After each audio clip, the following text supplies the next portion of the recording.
peu quelque chose qui revient beaucoup, c'est souvent on pense la démocratie uniquement comme prendre des décisions ensemble. Et c'est un des champs importants de comment est-ce qu'on fait participer les citoyens à la prise de décision. Mais il y a aussi pour moi comment est-ce qu'on permet aux citoyens d'agir directement dans ses choix de consommation, dans ses manières de s'engager.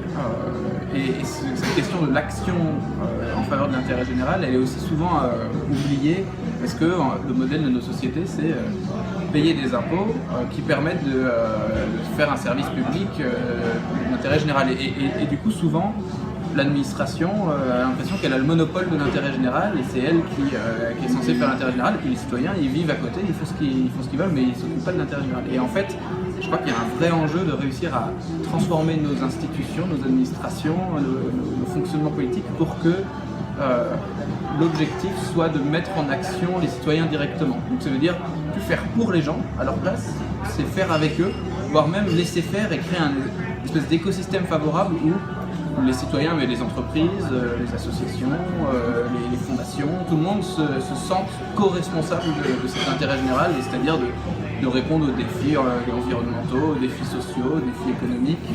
Et c'est en ça que c'est une vraie transformation culturelle. C'est pour ça que des collectifs comme Démocratie Ouverte, on essaie de travailler aussi avec les médias, aussi avec des gens qui font des reportages, qui écrivent des bouquins, etc. Parce qu'il y a une vraie transformation pour réussir à amener cette logique de la co-responsabilité et d'une collectivité qui rend possible les choses avec les citoyens. Exemple concret. Comment on fait? Est-ce qu'on donne des incitatifs? Exemple concret, moi je me base là-dessus sur des petits villages que j'ai été voir.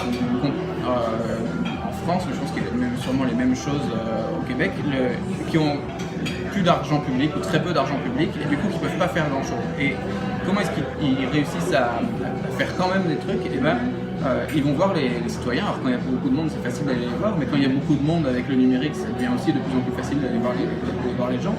Et ils leur proposent de participer à des chantiers participatifs pour, donc si jamais par exemple ils veulent une offre culturelle, et ben de construire un café associatif et un café avec des concerts, etc. Et si c'est les citoyens eux-mêmes qui construisent le café, qui le tiennent de manière associative, la collectivité a 0 € ou 0 $ à dépenser, ou très peu, juste sur cet aspect animation, et c'est les citoyens qui vont faire par eux-mêmes. Et il y a des petits villages que j'ai été voir, mais l'offre culturelle, économique, de qualité de service, de commerce, etc.